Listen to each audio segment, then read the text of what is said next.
Right on কুরআন, এসো কুরআনের আলোর পথে।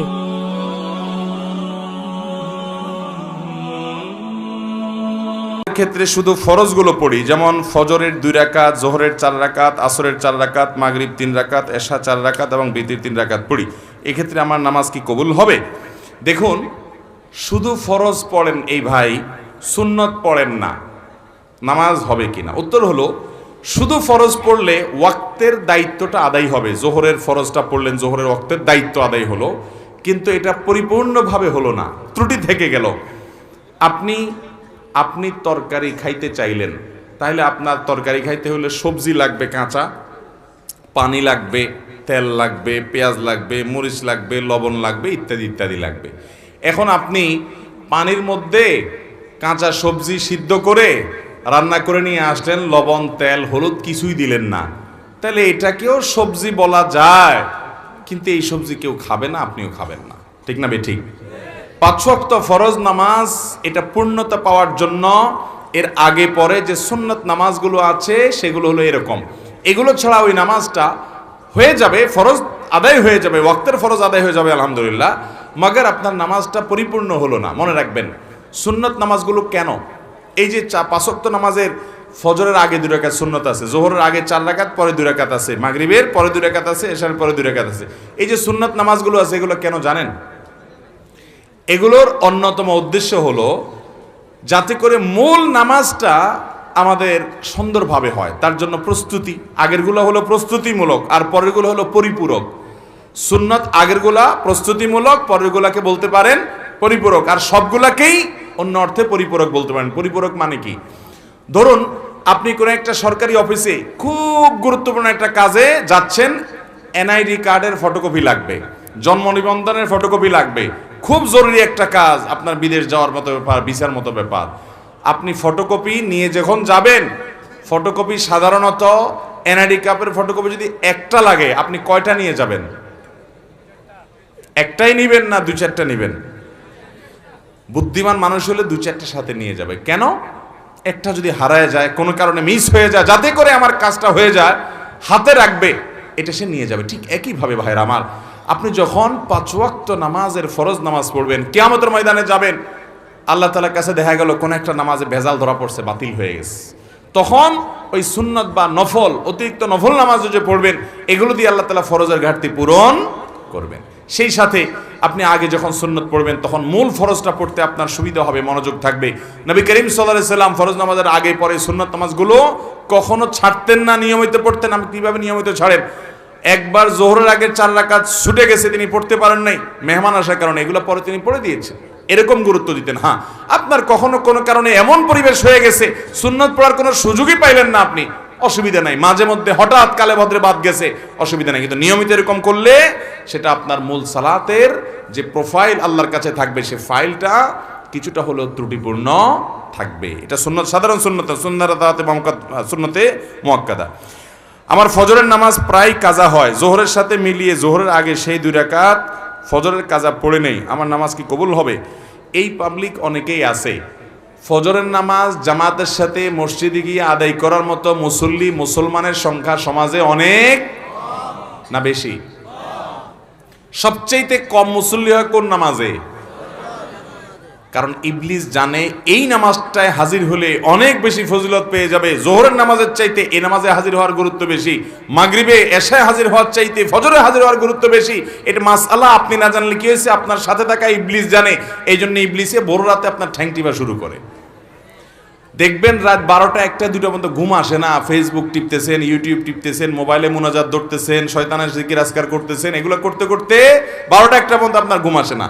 ঠিকই দেখবেন ফজর আজান আগ দিয়া দেখবেন এমন ঘুম আসে, অ্যালার্ম দিয়ে রাখলেও আর উঠতে মনে চায় না, ঠিক না বে ঠিক? শয়তান তখন কি বলে? নবী করিম সাল্লাল্লাহু আলাইহি সাল্লাম হাদিসে বলেছেন, শয়তান বলে ফজরের আজান হয়ে গেছে, অ্যালার্ম বাজছে, দেখতেছেন ঠান্ডা মাথায়, শয়তান বলে আরে রাত এখন অনেক বাকি, অ্যালার্ম দিছে, মোবাইলের গলা টিপে ধরে অ্যালার্ম কেটে দিয়ে আবার ঘুম। আছে না নাই? ফজর পড়তে পারে না। ভাইরা আমার, ফজরের গুরুত্ব অনেক বেশি। তো যেই মানুষ ফজরের নামাজ নিয়মিত জোহরের সাথে পড়ে, অনেকে আছে দেখবেন প্রবাসে অনেক ভাই আছে 7টা 8টা 9টার দিকে উঠা ফজর পড়ে।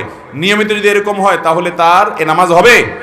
ভাইরা আমার, একবার হঠাৎ 2 মাস 4 মাস পরে 6 মাস পরে জীবনে হঠাৎ একবার হয়েছে, হ্যাঁ ফজর নামাজ আপনি উঠতে পারেন নাই, মোবাইলে অ্যালার্ম বাজছে তাও হুঁশ নাই, এটা গ্রহণযোগ্য।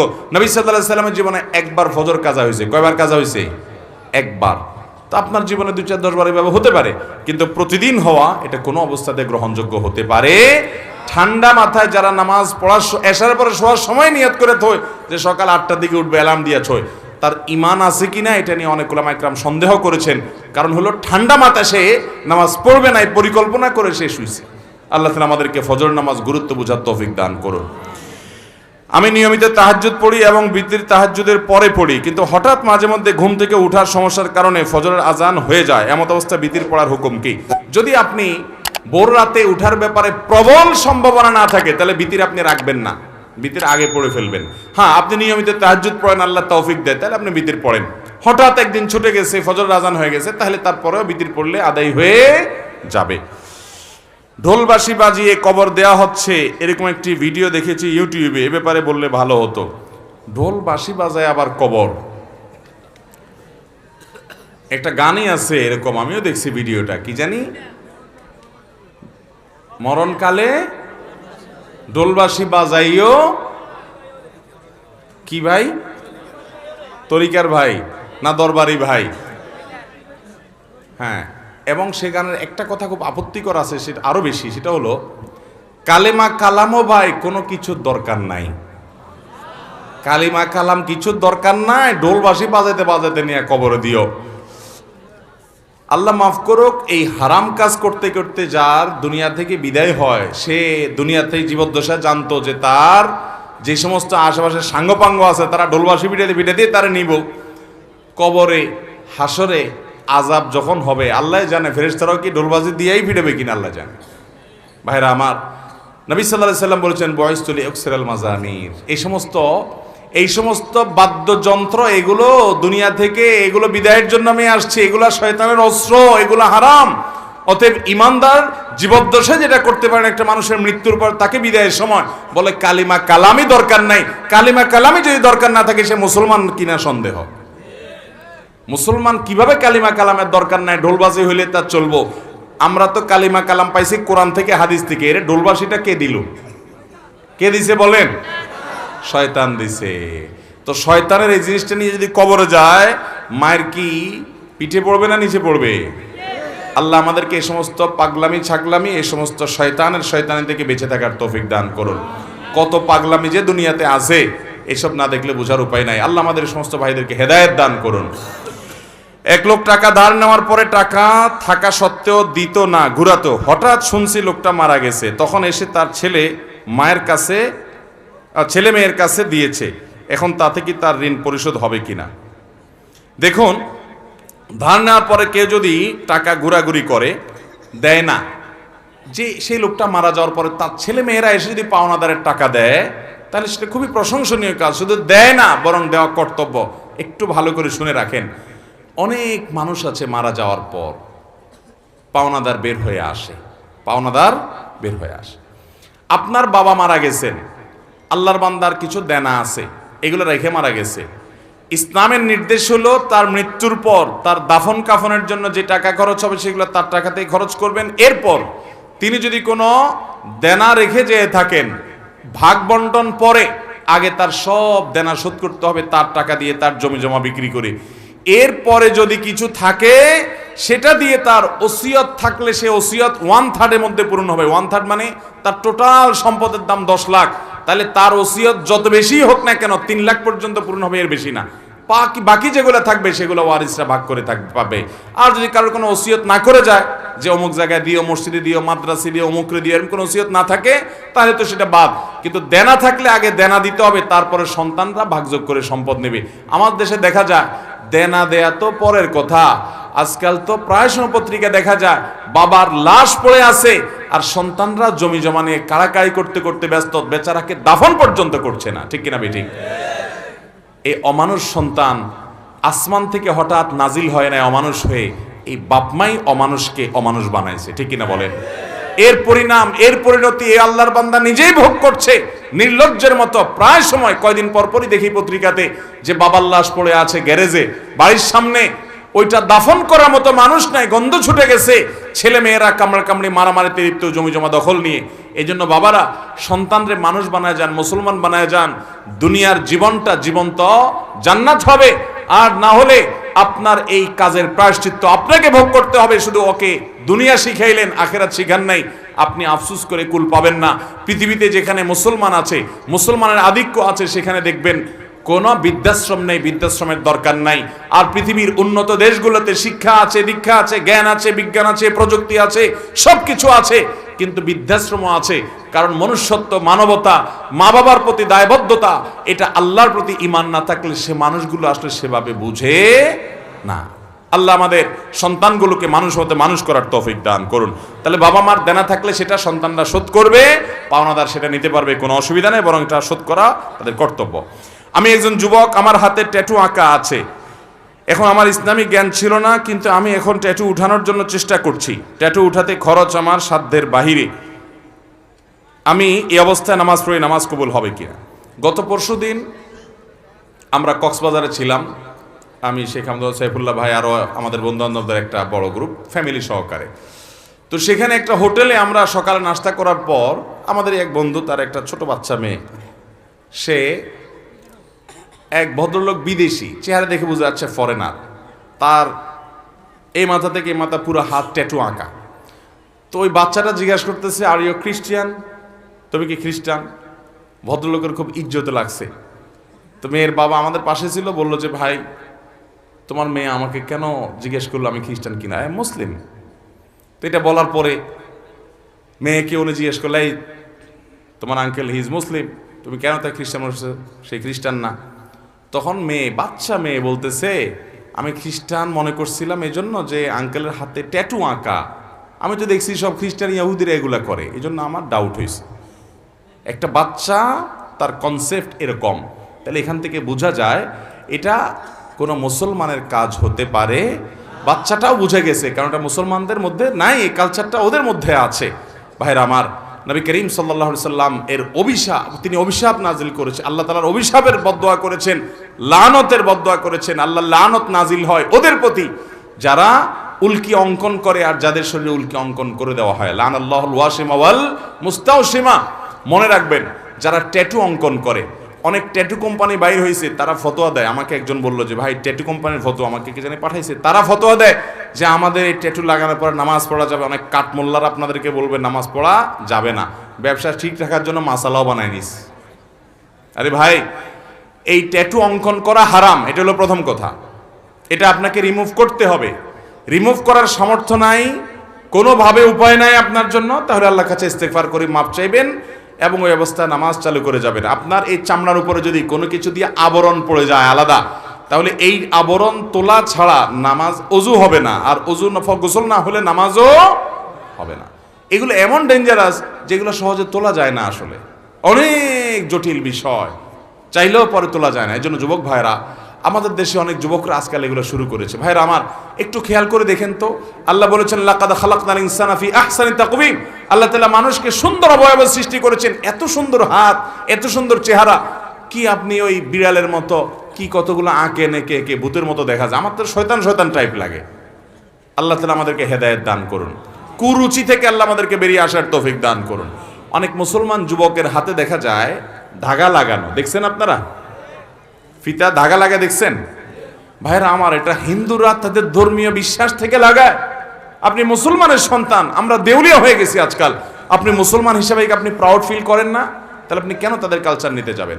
আল্লাহ তাআলা আমাদেরকে বুঝার তৌফিক দান কর। বিদায়, কেউ যদি ট্যাটু আগে লাগিয়ে ফেলেছেন, এখন উপানার কোনো পথ আপনার সামনে খোলা নাই, ওই অবস্থা নামাজ পড়ে যাবেন, নামাজ ছাড়বেন না, এবং চেষ্টা অব্যাহত রাখবেন কোনোভাবে এটা দূর করে আপনি সঠিকভাবে সালাত আদায় করার, এবং আল্লাহর কাছে লজ্জিত হয়ে আপনার সর্বশক্তি দিয়ে তওবা ইস্তেগফার করবেন। আল্লাহ আমাদেরকে মাফ করুন। কারো যদি অনুভূত হয় সে জাদুগ্রস্ত কিংবা কালো জাদুগ্রস্ত, তাহলে ইসলামিক উপায় তা প্রতিরোধের উপায় কি? ভাইরা আমার, আমি প্রায় বিভিন্ন জায়গায় বলি।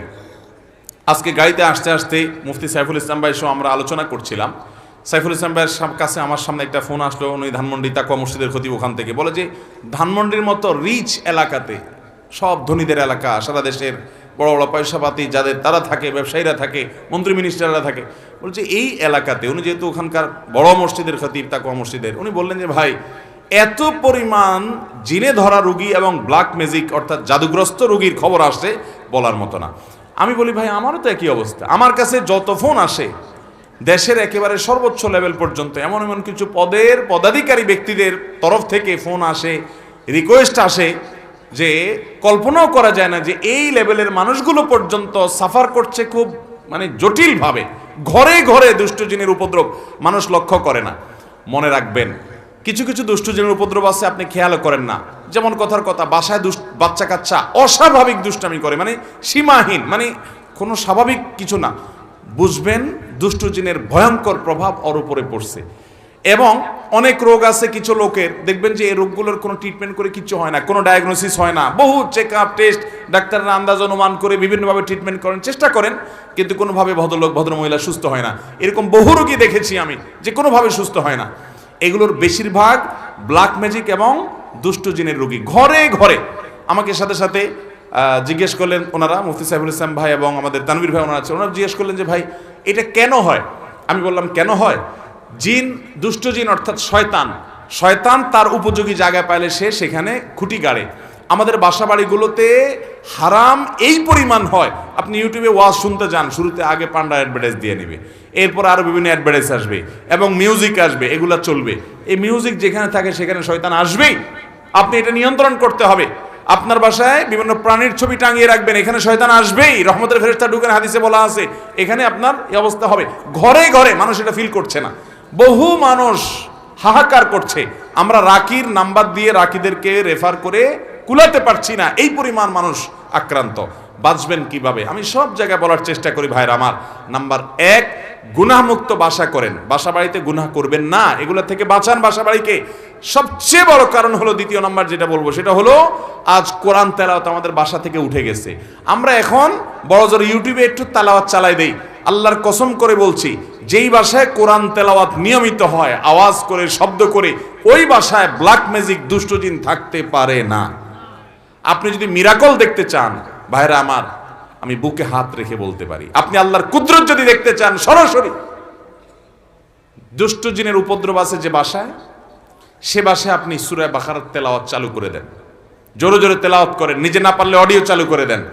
আমি নিজের চোখে বহুবার দেখেছি যে অস্বাভাবিক আচরণ বাচ্চাদের, এটা সেটা, রুকিয়া চলছে, তেলাওয়াত চলছে, ভালো হয়ে গেছে। আমার পরিচিত এক বোন আছেন, বোন বলতে আমার আপন বোন না, দুঃসম্পর্কীয়, উনি আমেরিকাতে থাকেন, অনেক বড় ব্যবসায়ী। ওনার বাসায় ভয়ঙ্কর অবস্থা মেয়েদের, মেয়েরা কোরআন তেলাওয়াত চালাইলে পাগলের মতো হয়ে যায়, কোনোভাবে সহ্য করতে পারে না, বলে যে বন্ধ করো এটা যেভাবেই হোক।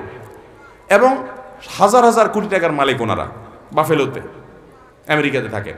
আমাকে বললেন ভাই কি করা যায়, আমি রুকিয়ার অ্যাপ দিলাম, বলে যে কোনোভাবে তেলাওয়াত শুনতে রাজি না। আমি বললাম যে ওদেরকে যদি বেঁধে রেখে হলেও আপনি কিছুদিন শোনাতে পারেন, দেখবেন ট্রিটমেন্ট হয়ে গেছে। আমাকে গত সপ্তাহ না তার আগের সপ্তাহ যেন কয়েকদিন আগে আমাকে জানালেন যে ভাই আপনি না দেখলে বিশ্বাস করবেন না যে আমার মেয়েরা এখন এতটা স্বাভাবিক হয়ে গেছে যে কোরআন তেলাওয়াত শোনা ছাড়া এখন আরও ঠিক থাকতে পারে না, কিন্তু প্রথম সহ্য করতে পারতো না। আমার বাসায়, আমি তো এলাকার সন্তান আপনাদের লক্ষ্মীপুরের, বশিকপুর আমার গ্রাম, সেখানে একদিন সকালবেলা আমার এক নিকটাত্মীয় এক ছেলেকে নিয়ে আসছে, ইয়াং ছেলে, যুবক মানুষ, সৌদি আরবে ছিল, বলে বিদেশ থেকে চলে আসছে। কি হয়েছে, সে আজানের আওয়াজ হলে শুনতে পারে না, তার পুরো শরীর বাঁকা হয়ে যায়।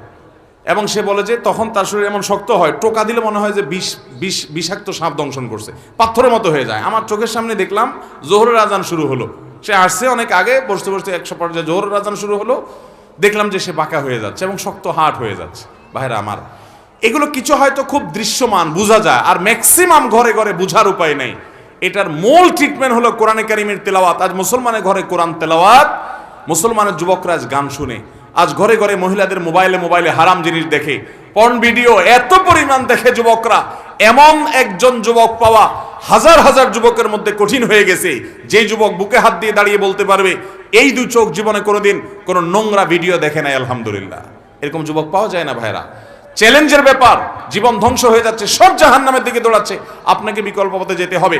শয়তানের শয়তানি থেকে, বাসা বাড়ি থেকে নিজেকে বাঁচাতে চান, এবং আত্মীয় স্বজনরা অনেকে উপকার করতে গিয়ে খুনকারের কাছে যায়, খুনার কাছে যায়, আপোষের তাবিজ নেয়, এটা করে সেটা করে, এগুলা বেশিরভাগই ব্ল্যাক ম্যাজিক এবং কালো জাদু, এগুলো ধ্বংস করে দেয় মানুষের জীবনকে। এগুলো থেকে বাঁচার জন্য দ্বিতীয় আমল হলো কোরআন তেলাওয়াত করবেন, বাসায় কোরআন তেলাওয়াত চালা রাখবেন। নাম্বার 3, আপনাকে তৃতীয় যে আমল করতে হবে, আমি সব সময় বলি, বাসায় ঢুকতে বিসমিল্লাহ বলে ঢুকবেন, বাইরে হতে বিসমিল্লাহ বলে। বিসমিল্লাহ বলা ছাড়া বাচ্চাদেরকেও ঢুকতে দিবেন না, কাজের লোককেও ঢুকতে দিবেন না। ঢুকলে আবার বাইর হওয়া বিসমিল্লাহ পড়ে, আবার বিসমিল্লাহ পড়ে ঢুকো। হাদিসে আসছে কেউ বাসায় পড়তে বিসমিল্লাহ পড়ে ঢুকলে তার সাথে শয়তান ঢুকতে পারে না, প্রত্যেকের সাথে শয়তান থাকে, ওটা আর ঢুকতে পারে না। আর যদি বিসমিল্লাহ ছাড়া ঢুকে তাহলে শয়তানের সাথে সাথে ঢুকে পড়ে। খাওয়ার সময় বিসমিল্লাহ, সব কাজে বিসমিল্লাহ পড়বেন। এভাবে আরো বিভিন্ন আমলের মাধ্যমে এই উপদ্রব থেকে বাঁচবেন। ব্ল্যাক ম্যাজিক থেকে বাঁচার জন্য সৌদি আরবের সাবেক গ্র্যান্ড মুফতি শেখ আব্দুল আজিজ বিন আব্দুল্লাহ বিন বাজ রাহিমাহুল্লাহ একটা চমৎকার আমল দিয়েছেন, সারা পৃথিবীতে রাখীদের কাছে জনপ্রিয় আমল। কিছু পানির মধ্যে কিছু বড়ই পাতা, নির্দিষ্ট কিছু সূরা পড়ে, এটা লম্বা প্রসেস আছে, এটা দিয়ে গোসল করলে নিয়মিত ব্ল্যাক ম্যাজিকের প্রভাব কেটে যায়। এবং এই আমলটাও আমি পরিচিত অনেককে দেখেছি করেছে।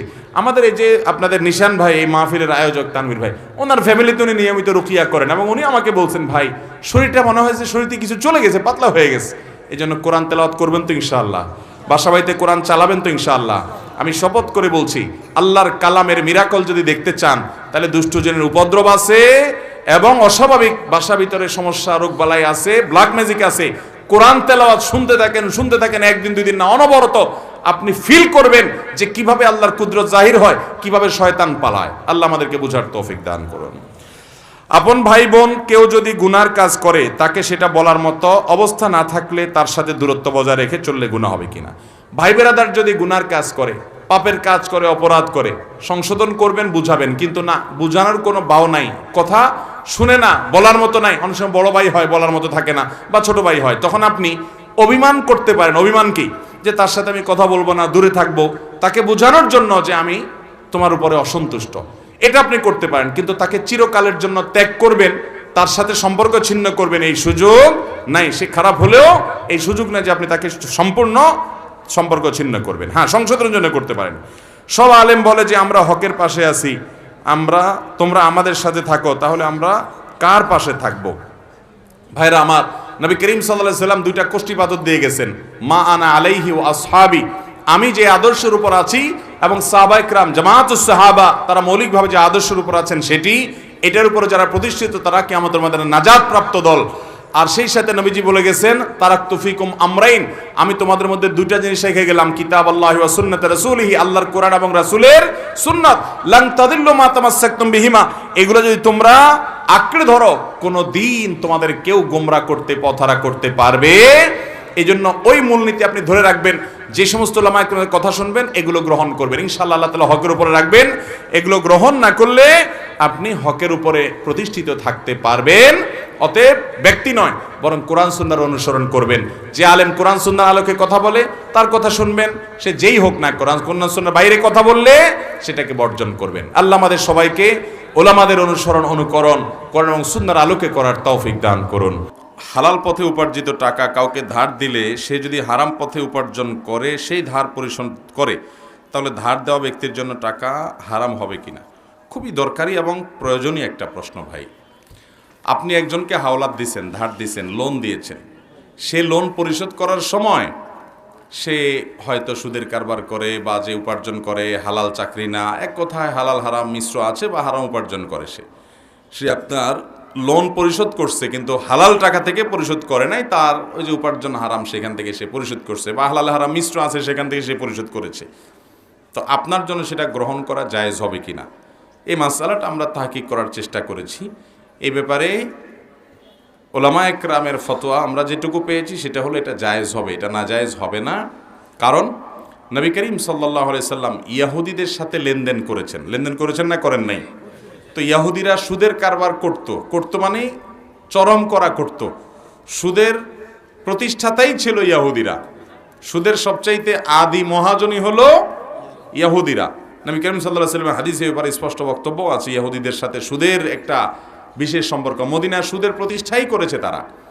তো সুদের কারবার করত বা অন্যান্য হালাল হারাম তো আর মুসলমানদের মতো তারা বাজ বিচার করতো না, তো তাদের সাথে লেনদেন নবী সাল্লাল্লাহু আলাইহি সাল্লাম করতেন। শুধু নবী করিম সাল্লাল্লাহু আলাইহি সাল্লাম কেন, এই যুগেও কোনো অমুসলমানের সাথে আমরা লেনদেন করলে, টাকা পয়সা ধার নিলে বা দিলে, এটা জায়েজ না জায়েজ কিনা?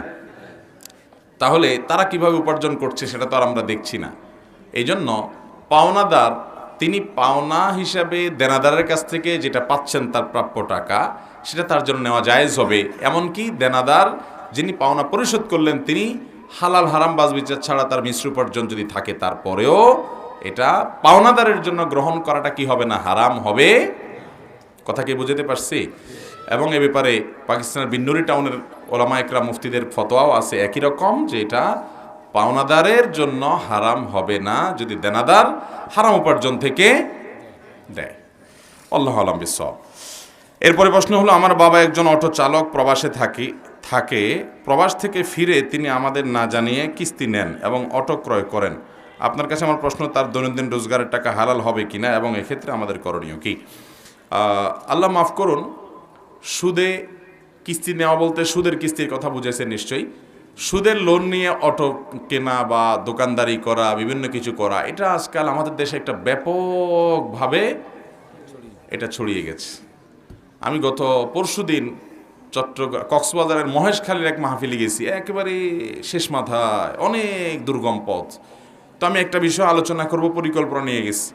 সেখানে একটা বড় মাদ্রাসা, চট্টগ্রামের দাউল মারিফ মাদ্রাসার একজন মুহাদ্দিস, ওনার মাদ্রাসা, উনি প্রসঙ্গত বললেন, ভাই আমাদের এখানে সুদে ছেয়ে গেছে প্রতিটা ঘর, অথচ সেখানে আপনার সম্ভবত বিদ্যুতের একটা প্রকল্প আছে বড়, সেখান থেকে মানুষ উপার্জন হয়, সমুদ্র থেকে মাছ আহরণ করে তারা উপার্জন করতে পারে, অনেক পথ আছে, তারপরেও এনজিওগুলো থেকে সুদ নিয়ে তারা সবাই দাঁড়াচ্ছে। তখন আমি সুদ নিয়ে কিছু কথা বলার চেষ্টা করলাম। ভাইরা আমার, আল্লাহর জমিনে যত হারাম আছে, যত হারাম উপার্জন আছে, সুদের চাইতে ভয়াবহ কোনো হারাম উপার্জন আর আপনি 1 কেজি গরুর গোশত, 1 কেজি কুকুরের গোশত বা শুকুরের গোশত যদি রান্না করে খান, তাতে গুনাহ তো হবে নাকি? শুকুর এবং কুকুরের গোশত খাওয়া কি হালাল না হারাম? আপনি জবাই করে রান্না করে খাইলেন, গুনাহ হবে। এর কারণে আপনার আমলনামায় গুনাহ যত পরিমাণ লেখা হবে, এই গুনাহ এবং পাপের মাত্রা যতটা হবে, আপনি সুদের কারবার করে বাজার থেকে হালাল গরুর গোশত কিনে আনছেন ওই সুদের লাভ দিয়া, টাকা দিয়া। তো মনে রাখবেন, ওই কুকুরের গোশত আর শুকুরের গোশত খাইলে যে পরিমাণ গুনাহ হবে, সুদের কারবার করে ওই টাকা দিয়ে খাইলে তার চেয়ে বেশি গুনাহ হবে। কারণ অন্য কোনো গুনাহের ব্যাপারে আল্লাহ তাআলা এবং তার রাসূলের সঙ্গে যুদ্ধের কথা বলেন না। এটা এত ভয়াবহ বিষয়। সুদের 70টা ভয়াবহ দিকের ভিতরে সবচেয়ে সাধারণ, এই 70টার মধ্যে সবচেয়ে সাধারণ হলো নিজের মায়ের সাথে জেনা করলে যত নোংরামি হবে, যত জঘন্য কাজ হবে, সুদের কারবারে জওয়ালের তার চেয়ে বেশি জঘন্য হবে। ভাইরা আমার, এই সুদকে আল্লাহ তাআলা কোরআনে বলেছেন, ইয়ামহাকুল্লাহুর রিবা, আল্লাহ তাআলা সুদকে ধ্বংস করবেন। আল্লাহ যেটাকে ধ্বংস করবেন, আপনি এই কারবার করে কখনো সুখী হতে পারবেন? আপনি দেখবেন সুদখোররা অনেক চকচকা গায়ে নিয়ে চলে, চকচকা বাড়িতে চলে, অনেক পয়সা করি কামাই করে, উপর দিয়ে অনেক ফিটফাট দেখবেন, আল্লাহর কসম ওদের ভেতরে সদরঘাট হয় আজকে, আর নয় 2 দিন পরে হবে। কারণ সুদকে আল্লাহ তাআলা ধ্বংস করবেন, আল্লাহর ওয়াদা। কেন সুদ এত ভয়াবহ ভাই? কারণ সুদ পৃথিবীর মানুষকে নিষ্পেষণের পর নিয়ে কিছু মানুষকে এই সুদের কারবারের মাধ্যমে প্রতিষ্ঠিত করে। এই যে সুদের উপরে গোটা পৃথিবী দাঁড়িয়ে আছে, এখন গোটা দুনিয়ার সম্পদ দেখবেন যে অল্প কিছু মানুষের হাতে চলে যাচ্ছে। সুদের এই অর্থনীতি গরিবকে আরো গরিব করে, ধনীকে আরো ধনী করে, এবং একটা পর্যায়ে গোটা পৃথিবীর সব কিছু নিয়ন্ত্রণ একজনের কাছে যাবে, তার নাম দাজ্জাল হবে, তার পাওয়ার থাকবে অনেক বেশি। দুনিয়া সেই পরিণতির দিকে এগিয়ে যাচ্ছে। অতএব সুদের এই ভয়াবহতা সম্পর্কে আমাদের সাবধান হতে হবে। আল্লাহ আমাদেরকে বোঝার তৌফিক দান করুন। যদি আপনার বাবা তিনি সুদি লোন নিয়ে অটোরিকশা নিয়ে থাকে, আপনারা তাকে সহযোগিতা করে এবং তাকে বুঝিয়ে দ্রুততার সাথে এই কিস্তির সব টাকা একসাথে দিয়ে মুক্ত করে তারপরে আপনারা ফিরে আসতে হবে। তা না হলে তার এই সুদি টাকায় লোন নিয়ে উপার্জন করলে সে উপার্জন হালাল হবে না, বরং তাকে ফিরে আসতে হবে। ফামান জাআহু মাউইযাতুম মির রাব্বিহি ফান্তাহা ফালাহু মা সালাফ। তিনি বুঝেছেন সুদের ভয়াবহতা, এরপরে ফিরে আসছেন, তওবা করেছেন, আল্লাহর কাছে মাফ চেয়েছেন, তাহলে আগেরগুলা কি হতে পারে? মাফ হতে পারে। কোনো বাচ্চা দুষ্টামি করলে আমরা তাদের ফাজিল ডাকি, আবার আমরা দেখি মাদ্রাসা থেকে শিক্ষার্থীরা ফাজিল ডিগ্রি অর্জন করে। ফাজিল কথাটা আসলে ভালো নাকি খারাপ? এরকম একটা প্রশ্ন এর আগেও বোধহয় কোথাও আসছিল। ভাই, ফাজিল শব্দের অর্থ হলো ফজিলত অর্জনকারী, মর্যাদা অর্জনকারী। এটা মাদ্রাসাতে দাখিল পাশ করার পর, আলিম পাশ করার পর ফাজিল যখন পাশ করে মানুষ, তখন তাকে ফাজিল ডিগ্রিধারী বলে। এখন কথা হলো, আমরা দুষ্ট লোকদেরকে বলি ফাজিল, আবার মাদ্রাসায় পড়ালেখা করে বেচারা আলেম হয়েছে তারেও বলি ফাজিল। কেমনি কি? তো এটার উত্তর হলো যে আসলে ফাজিল শব্দের অর্থ কোনো খারাপ কিছু না, এটা মূলত ভালো, যে ফজিলত অর্জনকারী, ফজিলত অর্জনকারী, মর্যাদা অর্জনকারী, সম্মান অর্জনকারী। সে যেহেতু আপনার ফজিলত এই ক্লাস শেষ করেছে, আলিম শেষ করেছে, দাখিল শেষ করেছে, আলেম হয়ে গেছে, স্নাতক শেষ করছে, সে এখন সম্মানিত, এই জন্য তাকে ফাজিল মানে মর্যাদা অধিকারী। ফাজিল শব্দের অর্থ মূলত ফজিলত অর্জনকারী, এটা ভালো। এখন কথা হলো, এটা ভালো বুঝলাম, তাহলে দুষ্টরে ফাজিল বলে কেন? আমার মনে হয় দুষ্ট লোক দুষ্টামির ক্ষেত্রে একটা ডিগ্রি, মানে ফাজিল যেরকম একটা ভালো ডিগ্রি, ও দুষ্টামির ক্ষেত্রে ওই লেভেল পর্যন্ত চলে গেছে, এই জন্য মানে ওরে ফাজিল বলে হয়তো বা। কে বা কারা কোত্থেকে চালু করছে আল্লাহ জানে। তবে এখানে একটা ভালো দিক হলো, আগের মুরব্বীরা এবং ওলামা একরাম দুষ্ট লোকদেরকেও এমন কথা বলতেন না যে কথা মন্দ হয়। আমরা তো এখন খারাপ লোককে খারাপ বলতে গিয়েও নিজে একটা খারাপ কাজ করি, একটা ডেঞ্জারাস এবং জঘন্য একটা কথা বলে ফেলি। এটা কি সওয়াব হবে না গুনাহ হবে? এরকম করি না আমরা অনেকে? এরকম করা যাবে না ভাই। যেমন আপনি কাউকে বকা দিলেন, তাহলে আপনি বকা দেবেন, হে দুষ্ট তুমি এটা করিও না। আপনি হে দুষ্ট না বলে একটা পশুর নাম নিলেন, আমি আর নাম নিলাম না। গাদা তো খুব বেশি একটা অসুবিধার কিছু নেই, থাক, আর নিচে নেবেন না আপনি। এখন আপনি যদি একজন মনে করেন খারাপ মানুষ, আপনি খারাপ মানুষ এটা বোঝানোর জন্য তাকে আপনি একটা পশুর সাথে তুলনা করে ডাক দিলেন অথবা মন্তব্য করলেন লোকটা অমুক, তাহলে এটা এক ধরনের গালি কিনা বলেন? আর ইমানদার অন্য মুসলমানকে গালি দিবে না। নির্দিষ্ট কোনো ব্যক্তিকে ভাবে ধরে আপনার গালাগালি করা, গালিবাজি করা, এটা জায়েজ নাই। বিধায় এগুলো আমরা করব না। আমি এটা এখান থেকে বলছি যে দুষ্টমি করেছে, তারপরেও তাকে বলছে দুষ্টমি করতে করতে তুমি এমন পর্যায়ে পৌঁছছো যে মানুষ পড়ালেখা করে করে ফাজিল পাস করে, তুমি দুষ্টমির ক্ষেত্রে ফাজিলে চলে গেছো, এই জন্য হয়তো ফাজিল বলে টলে আর কি। আল্লাহ ভালো জানে, এর চেয়ে আর কোনো ভালো ব্যাখ্যা আছে কিনা, এর হাকিকত কি, আমি এটা শুধুমাত্র আমার ধারণা থেকে বলা। আল্লাহ আলম ফাজিল শব্দের উৎপত্তি কোত্থেকে কি, মানে দুষ্টামির ক্ষেত্রে ফাজিল বলার উৎপত্তি কোত্থেকে কি, এটা নিয়ে গবেষণা করতে হবে আলাদাই প্রশ্ন উত্তর দেওয়ার জন্য। কবরে মাটি দেওয়ার সময় লোকেরা মিনহা খালাকনাকুম ওয়া ফিহা নুঈদুকুম ওয়া মিনহা নুখরিজুকুম তারাতান উখরা, এইটা পড়ে, এটা কবরে রাখার দোয়া কিনা? না ভাই, এটা কবরে রাখার দোয়া নয়। এটা কবরে রাখার সময় পাঠ করার কথা একটা হাদিসে আছে, একটা বর্ণায় আছে, কিন্তু সেই বর্ণাটার অবস্থা খুবই করুণ, অর্থাৎ এটা গ্রহণযোগ্যতার লেভেল পর্যন্ত না, দাঈফ অত্যন্ত। যার কারণে মিনহা খালাকনাকুম ওয়া ফিহা নুঈদুকুম ওয়া মিনহা নুখরিজুকুম তারাতান উখরা, এটা মুর্দাকে কবরে রাখার দোয়া নয়। তবে হ্যাঁ, এটা আয়াত কোরআনের সূরা তাহার আয়াত, সম্ভবত এই আয়াতের অর্থের সাথে মুর্দাকে কবরে রাখার সাথে একটা দারুণ মানে কি বলে এটাকে রিয়েলাইজ হয়, অর্থাৎ এটার বাস্তবতাটা উপলব্ধি হয় আয়াতের মাধ্যমে। আল্লাহ বলেছেন মিনহা খালাকনাকুম, এই মাটি থেকে তোমাদেরকে আমি সৃষ্টি করেছি, ওয়া ফিহা নুঈদুকুম, এই মাটিতেই তোমাদেরকে আবার ফিরিয়ে আনবো, ওয়া মিনহা নুখরিজুকুম, আবার এই মাটি থেকেই তোমাদেরকে পুনরায় উত্থান করব কিয়ামতে তারাতান উখরা, পুনরায় আরেকবার। এই জন্য এই আয়াতের সাথে ওই বাস্তবতার মিল আছে, তাই বলে ওই টাইমে এটা পাঠ করতে হবে এমন নির্দেশ বিশুদ্ধ সূত্রে বর্ণিত কোনো হাদিসে দেওয়া। মুর্দাকে কবরে রাখার সময় যে দোয়া পড়বেন, তিরমিজি শরীফে হাদিস কিতাবে বর্ণিত, যে সেটা হলো বিসমিল্লাহি আলা মিল্লাতি রাসূলিল্লাহ, কোন কোন বর্ণনা আছে বিসমিল্লাহি আলা সুন্নতি রাসূলিল্লাহ। এটা হলো মুর্দাকে রাখার দোয়া। এছাড়া মুর্দাকে রাখার সময় আপনি সেখান থেকে শিক্ষা গ্রহণ করবেন, নিজে সেখানে চলে যেতে হবে সেই চিন্তা ভাবনা করবেন, মুর্দার জন্য কবর দেওয়ার পরে দোয়া করবেন। এগুলো হলো সুন্নাহসম্মত আমল। আল্লাহর আইন সবার জন্য সমান। তাহলে আদম আলাইহিসসালামের আমলে মারা যাওয়া ব্যক্তি ও হযরত মুহাম্মদ সাল্লাল্লাহু আলাইহি সাল্লামের আমলে মারা যাওয়া ব্যক্তির কবরের শাস্তি বা শান্তির সময়কাল ভিন্ন কেন? এই প্রশ্ন উত্তরের আগেও কোথাও সম্ভবত আমি দিয়েছি। এটা আমাদের অনেক নাস্তিক ভাইদের বেশ একটা, ওনারা মনে করেন বেশ একটা দারুণ প্রশ্ন ওনারা করে ফেলেছেন। আসলে এটা কোনো প্রশ্ন না, প্রশ্নের জাতও না। কেন আমি বলি, আল্লাহ রাব্বুল আলামিন আজ থেকে হাজার হাজার বছর আগে যে পাপিষ্ঠ মারা গেছে, তারে মারা যাওয়ার পরে কবরে সোয়াল যাওয়ার পরে শাস্তি শুরু করেছেন। এটি কোরআনে কারিমের আয়াত দ্বারা প্রমাণিত। কবরের আযাব সত্য, আহলে সুন্নাত জামাতের গুরুত্বপূর্ণ একটা আকীদা, যে কবরে পাপিষ্ঠদের শাস্তি আর নেককারদের নেয়ামত কবর থেকে শুরু হবে, অলৌকিকভাবে সেটা হবে। এখন কথা হলো, সেই হাজার হাজার বছর আগে মারা গেছে, তারও কবরের শাস্তি হচ্ছে হাজার হাজার বছর ধরে, আর যে হাজার বছর পরে মারা গেল তার এখন ধরেন কিয়ামতের আগ মুহূর্তে মারা গেল, তার শাস্তি মাত্র তার কথার কথা মৃত্যুর 10 বছর পরে কিয়ামত হয়ে গেল, তাহলে 10 বছর সে শাস্তি পেল, আরেকজন অনেক বছর পাইলো, তাহলে দুজনের প্রতি তো ইনসাফ হলো না, একজনের বেশি শাস্তি একজনের কম শাস্তি দিল। এটার উত্তর হলো, ভাই একজন লোক তাকে আপনি 5 মিনিট বেঁধে রাখছেন রশি দিয়ে 2 হাত, এমন টাইট করে বাঁধছেন যে বাঁধের চোটে সে বাপ মা ডাকাডাকি শুরু করছে, এইরকম টাইট করে বাঁধছেন, এরা রাখছেন 5 মিনিট। আরেকজনকে তারও হাত বাঁধে রাখছেন, কিন্তু তার হয়ে হাত বেঁধে রাখছেন 5 ঘন্টা ধরে, কিন্তু হাতটা খুব ঢিলাঢালাভাবে বেঁধে রাখছেন। শাস্তি কার বেশি হইল, ওই 5 মিনিটের না 5 ঘন্টার?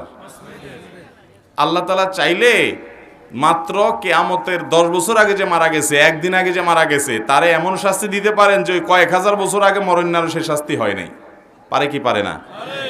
তো আল্লাহ রাব্বুল আলামিন তো স্পষ্ট কোরআনে জানিয়ে দিয়েছেন যে ওমা রাব্বুকা বিযাল্লামিল লিল আবিদ, আল্লাহ তাআলা মিসকাল যাররা পরিমাণ জুলুম করবেন না বান্দার উপরে। আল্লাহ বলেছেন ইন্নী হারামতু যুলমা আলা নাফসি, আমি জুলুম আমার উপরে হারাম করে দিয়েছি।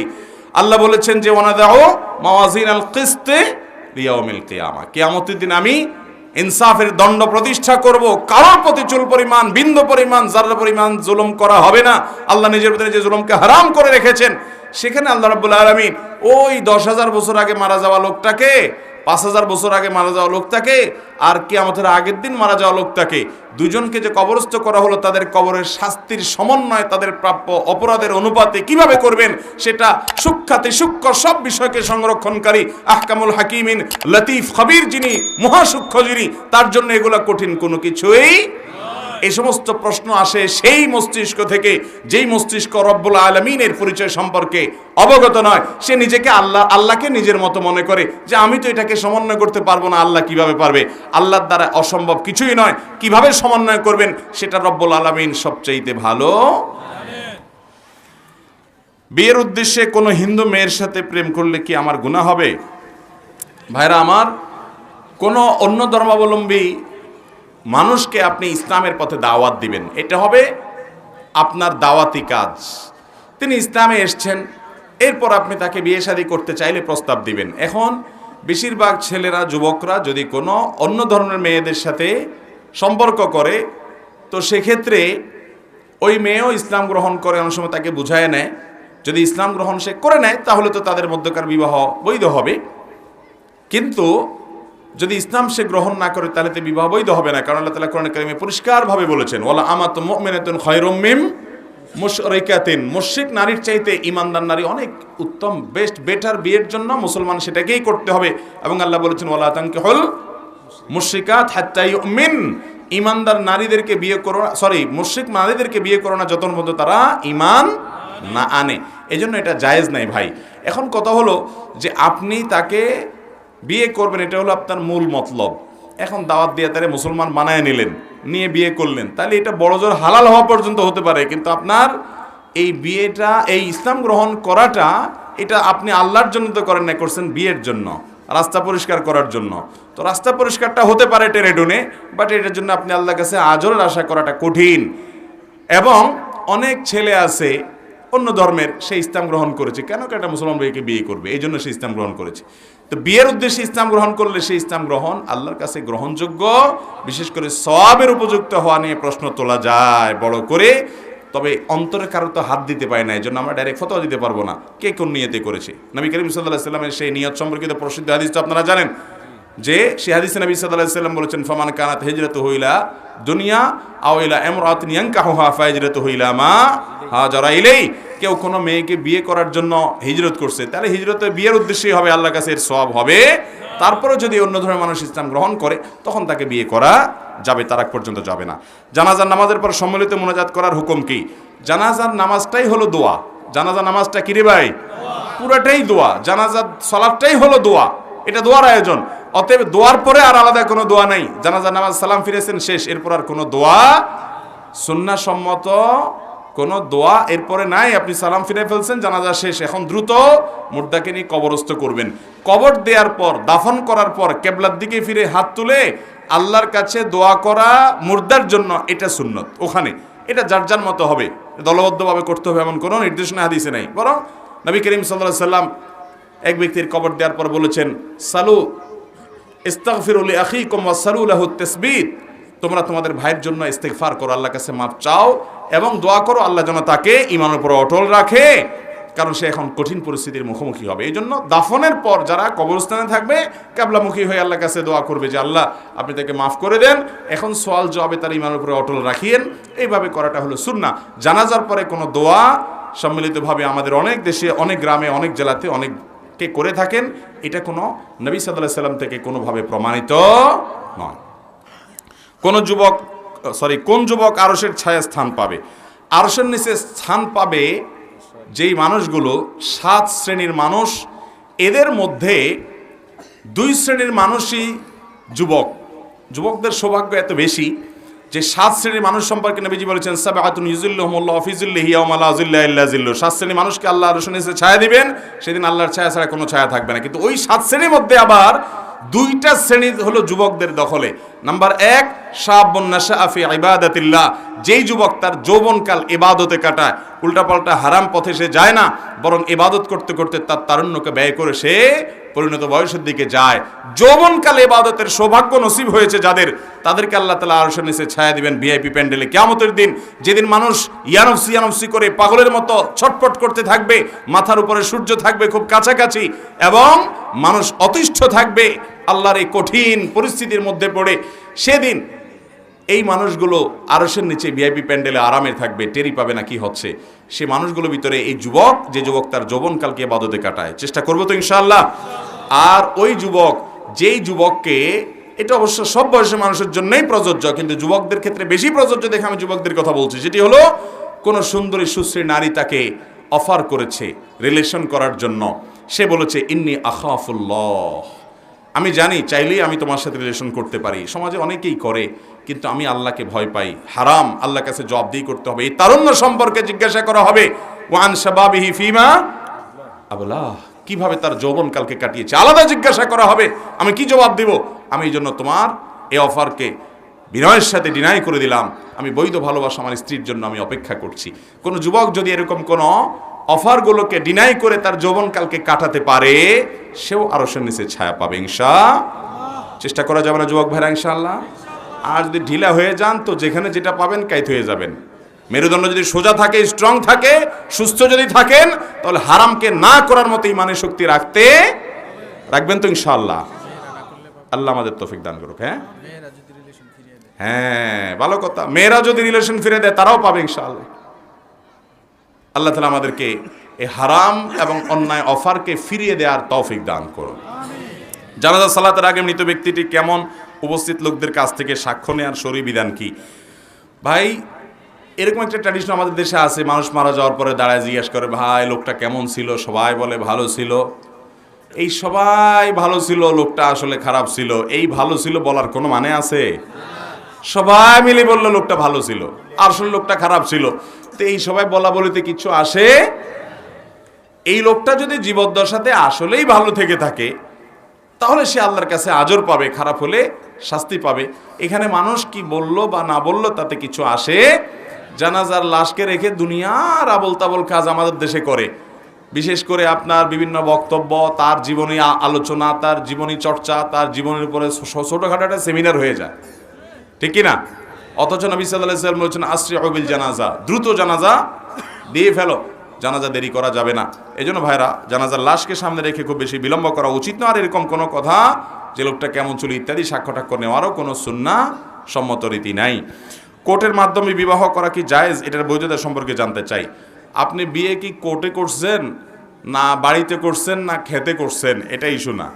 ইস্যু হলো আপনি বিয়ের শর্তগুলো পূরণ করেছেন কিনা। বিয়ে বিশুদ্ধ হওয়ার জন্য শরীয়তে যে শর্তগুলো আছে, দুজন সাক্ষীর সামনে এক পক্ষ প্রস্তাব করবে, অপর পক্ষ কবুল বলবে, এটি পাওয়া গেছে কিনা। মোহর নির্ধারণ করবে, নির্ধারণ না করলে অটো মোহরে মিছিল নির্ধারিত হয়ে যাবে, এর মাধ্যমে বিবাহ সংগঠিত হবে। এখন কোর্টে গেছেন, সাক্ষী ছিল না, কাগজে কলমে বিয়ে করেছেন, সেখানে সাক্ষী নাই, তাহলে সেক্ষেত্রে বিয়ে হবে? অনেক সময় দেখা যায় ওই কোর্টে যখন প্রস্তাব সম্মতি দিছে তখন সাক্ষী ছিল না, পরে একজনের সাক্ষী হিসাবে সই করে দিছে, তাতেও বিয়ে যখন প্রস্তাব এবং সম্মতি দিচ্ছেন তখন দুজন সাক্ষীর উপস্থিতি এবং তাদের সাক্ষ্য শোনা এটা শর্ত। এগুলো পাওয়া গেলে বিয়ে হয়ে যাবে। অতএব কোর্টে যদি এটুকু হয় বিয়ে হতে পারে। আল্লাহ এবং আপনার দোয়ায় ভালো আছি বলার হুকুম কি? এটা তো একজন ইমানদারের জন্য অসঙ্গতিপূর্ণ কথা, ইমানের সাথে অসঙ্গতিপূর্ণ কথা। এটা কোনো সঠিক কথা নয় যে আল্লাহ এবং আপনার দোয়ায় ভালো আছি। আল্লাহ আবার কার কাছে দোয়া করবে? নাউজুবিল্লাহ। আল্লাহর কাছে মানুষ দোয়া করবে, আল্লাহ আবার কার কাছে দোয়া করবে? বলতে হবে আল্লাহর দয়ায় ভালো আছি। আল্লাহর, আমরা অনেক সময় বলি যে আপনার দোয়ায় ভালো আছি। অনেক সময় কি, বেশিরভাগ ক্ষেত্রে মানুষের জিজ্ঞাসা করে ভাই কেমন আছেন, তো বলে কি আপনার দোয়ায় ভালো আছে। প্রথম কথা হলো যে আমি আপনার জন্য দোয়া করলাম, যে আপনি কেমনে জানলেন? এটা একটা কথার কথা হয়ে গেছে, তাই না? দ্বিতীয় কথা হলো আমার দোয়ায় আপনি ভালো আছেন, আমি দোয়া করছি, ভালো কথা, সেটা আবার আল্লাহ কবুল করে তাই আপনাকে ভালো রাখছে। এটা আপনি কিভাবে শিওর হলেন? এমনও তো হইতে পারে যে আরেকজনের দোয়া আল্লাহ কবুল করে আপনার ভালো রাখছে। যদিও এরকম বলার কারণে কি ইমান হারা হয়ে যাবে না, এটা কোনো ইমান ভঙ্গকারী কোনো বিষয়, এরকম কোনো জটিল বিষয় না। তারপরেও এটা বলার অসৌন্দর্য। এরকম না বলে আমরা বলবো আল্লাহর রহমতে ভালো আছি, আল্লাহর দয়ায় ভালো আছি। আমার ভালো থাকাটা নিসবত বা সম্পর্ক করব আল্লাহর দয়ার দিকে, কারোর দোয়ার দিকে। আসলে সব ক্ষেত্রে আমরা তেল মেরতে অভ্যস্ত। এক্ষেত্রেও যে জিজ্ঞেস করলো তার একটু খুশি করে দিলাম আর কি, যে আপনার দয়ায় ভালো আছি। আমরা আল্লাহর রহমতে ভালো আছি, আল্লাহ শুকর আদায় করব। কারোর দোয়ায় ভালো আছি এটা বলবো না, এটা বলার ভুল। আমরা বলবো আল্লাহর রহমতে ভালো আছি, আলহামদুলিল্লাহ ভালো আছি, এইভাবে বলবো। এটাই হলো সঠিক পদ্ধতি। আমার বিয়ের মোহর হয়েছে 3 লক্ষ টাকা। 3 লক্ষ টাকা আমার পরিশোধ করতে কষ্ট হবে, তাই আমার স্ত্রী আমাকে একটা শর্ত দিয়েছে যে তাকে 4 আনা দিয়ে একটা আংটি দিলে আমার পুরো মোহরের টাকা মাফ হয়ে যাবে। দয়া করে একটু বলবেন। বাহ, বহুত ভালো বউ পাইছেন, আপনার কপাল আছে ভাই। এরকম কপালওয়ালা মানুষ তো পাওয়া কঠিন রে ভাই। আল্লাহ তাআলা কোরআনে কারিমে বলেছেন, তোমরা মেয়েদের মোহর পরিশোধ করো, তাদের প্রাপ্য অধিকার। যদি কোনো মেয়ে ফাইন তিবনা লাকুম আন শাইইন মিন নাফসি ফাকুলু হানিআম মারিআ, যদি মহিলারা তারা নিজেদের থেকে তাদের মোহর কমায় দেয়, 3 লাখ টাকার 4 আনা আংটিতে নিয়ে আসে, তাহলে এটা তুমি লাফাইতে লাফাইতে খুশি চোটে খাইতে পারো। অর্থাৎ এটা তুমি খুশি হয়ে খাইতে পারো। কোরআনে আল্লাহ লাফাইতে লাফাইতে বলেন না, আবার ওই তরজমা আবার বুঝেন না। মানে তোমরা সেটাকে গ্রহণ করতে পারো, খেতে পারো। তাহলে স্ত্রী যদি মোহর নিজে থেকে ডিসকাউন্ট করে দেয়, এখন থেকে যারা অনেক বেশি মোহর ধরে ফেসে গেছে তারা বউয়ের কাছে দরখাস্ত করতে পারেন। আমি এর আগেও কোথায় বলছি, বরাবর মাননীয় স্ত্রী বিষয় মোহর কমিয়ে দেওয়ার আবেদনপত্র যথাবিহিত সম্মান প্রদর্শনপূর্বক নিবেদন, এই যে আমার মতো কপাল পোড়া মোহর অনেক ধার্য হয়েছিল, আমি সেটা পূরণ করবার সামর্থ্য রাখি না, আপনি দয়া করে অনুগ্রহ করে সেটা আমাকে ক্ষমা করে একটু সহনীয় পর্যায়ের কমিয়ে দিয়ে বাধিত করবেন। বিনীত আপনার হতভাগা স্বামী।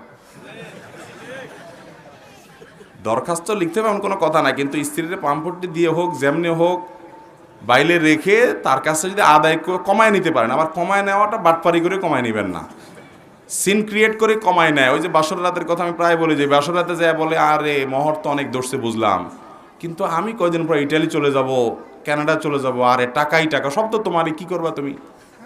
তখন বেচারি ইমোশনাল হয়ে বলে আরে আমার কিচ্ছু লাগবে না। তো এরকম মানে সিন ক্রিয়েট করে বেচারিরে ফান্দে ফেলায় নেবেন না। আপনি লিখিত দরখাস্ত করা লাগবে তা না, ওইটা আমি এমনি বললাম। বাকি স্ত্রীর কাছ থেকে আপনার আচার আচরণে খুশি হয়ে, যে না আমার স্বামীটা ভদ্র, নম্র, গালিগালাজ করে না, বেয়াদবি করে না, সভ্যভদ্র, তো ভালো ছেলে হিসাবে আপনাকে সে ডিসকাউন্ট করে দয়া করে কমাই দিল, তাহলে এটা আপনার জন্য জায়েজ আছে। অতএব 3 লাখ টাকার মোহর যদি স্ত্রী নিজে বলে ঠিক আছে 4 আনা আংটি দিয়ে দিলে আমি খুশি, আর 3 লাখের দাবি থাকবে না, তো সেটা হতে পারে, জায়েজ হবে। হ্যাঁ, সুন্দর প্রশ্ন। মোহর দিচ্ছেন নি আপনি? পরিশোধ করছেন বোর মোহর? মাশাআল্লাহ, জাযাকুমুল্লাহ খাইর। আমি বিভিন্ন জায়গায় হাত তোলাই, কয়জন মোহর দিচ্ছেন, বেশি একটা হাত পাই না। এখানে তোলাইলেও এখন ধরা খাওয়া যাবে বেশি লোক। হুজুরদের দেখবেন সবার আগে হাত তুলছে, কারণ হুজুররা আলহামদুলিল্লাহ এই কাম করে না। আপনাদের মতো 20 লাখ 30 লাখের এই বাটপারি মার্কা মোহরও ধরে না, আর বউয়ের সাথে চিটারিও করে না হুজুররা আলহামদুলিল্লাহ।